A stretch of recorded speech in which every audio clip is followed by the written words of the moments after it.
sim. Para que a gente não caia nessa desordem, né, vamos começar a tentar fundamentar as coisas na rocha, né, na pedra. E essa pedra é Pedro, né.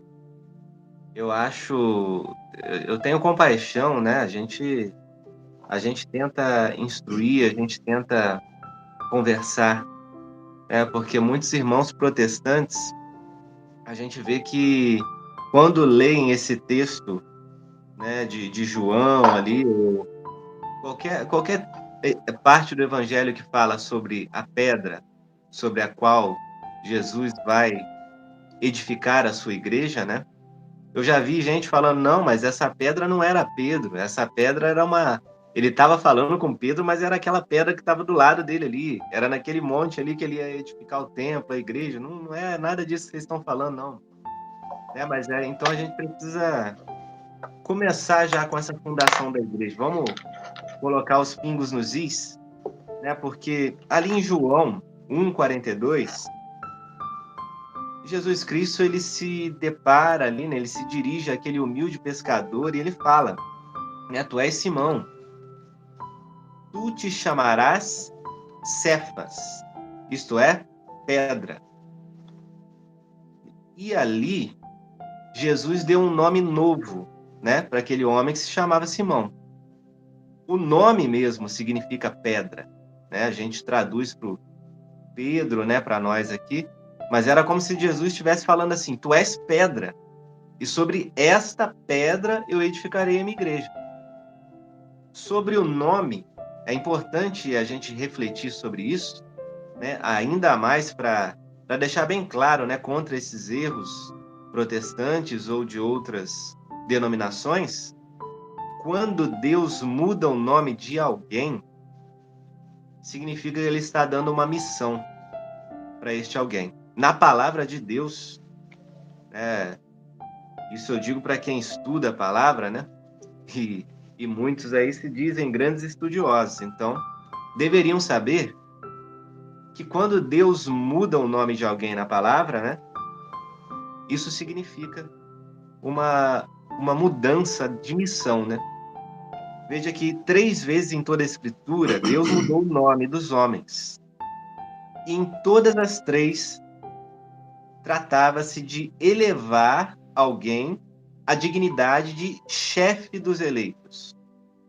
Ele mudou o nome de Abraão, mudou, né, o Jacó e mudou de Pedro. Essas missões aí que foram conferidas a esses homens, né, a mudança de nome indica uma elevação de patamar. E o nome tem muito a ver com a missão que Deus coloca no caminho desses homens. E pedra para o Pedro significa um alicerce da igreja. A gente vê os evangelistas, né, quando fazem lista dos apóstolos, por exemplo, já ficava muito claro para eles ali que Jesus ele deu o primado a Pedro, né? Ele falou essa frase que o homem disse no início, né? Tu és Pedro, e sobre esta pedra eu edificarei a minha igreja, né? E tantas outras coisas, as chaves que Jesus concedeu, nós vamos meditar depois. As portas do inferno não prevalecerão sobre essa igreja. E Jesus deixava muito claro para todos eles ali que Pedro era líder. E eles obedeciam essa ordenação de Jesus, essa estrutura hierárquica que Jesus colocou na igreja. Isso fica evidente, né, por exemplo, nas listas de apóstolos, o nome de Pedro vinha sempre em primeiro lugar. Isso também é hierarquia, né? E o nome do traidor sempre vinha em último lugar, Judas, nessas listas. Na ressurreição, né, quando correm ali, o discípulo que Jesus amava, mais jovem, mais vigoroso, com mais velocidade, né, chega primeiro para verificar a ressurreição, né? Mas ele não adentra ali no sepulcro, né? Ele, por respeito, aguarda o líder daquela igreja nascente chegar ali, né? A gente vai vendo que há um primado, há uma hierarquia, e essa pedra, Pedro, é muito importante para a igreja, e a partir daí, né, foi se formando tanta coisa na igreja.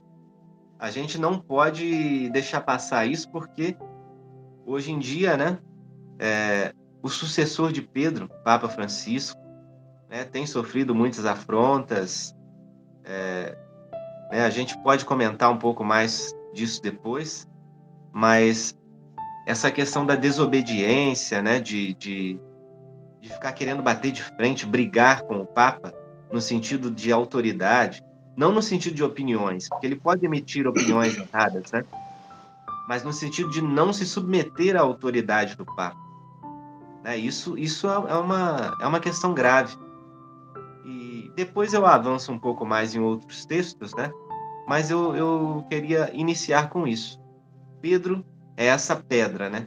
A partir daí, Jesus deixou tudo muito claro e foi surgindo e foi se pavimentando essa unidade da igreja e toda essa hierarquia, né? Que foi dita claramente por Jesus, mas ao longo do tempo também sendo solidificada, sendo erguida também pelo poder do Espírito Santo, na inspiração do Espírito Santo, né, para toda a administração hierárquica ao longo dos séculos, né? Jesus não ficava ali visualmente, carnalmente, né, dando todas as instruções, mas o Espírito Santo de Deus estava com essa igreja, através da imposição das mãos também, a autoridade foi passada, né? E a sucessão apostólica existe até hoje, não foi quebrada. 2000 anos, e essa sucessão apostólica, a imposição das mãos, né? O passar a autoridade, né, da ordem para os sacerdotes, né, para os bispos, para um papa, isso continua sendo feito até hoje. É muito belo olhar isso, e é muito arrogante querer fazer qualquer coisa diferente disso. Querer fazer uma igreja fora disso.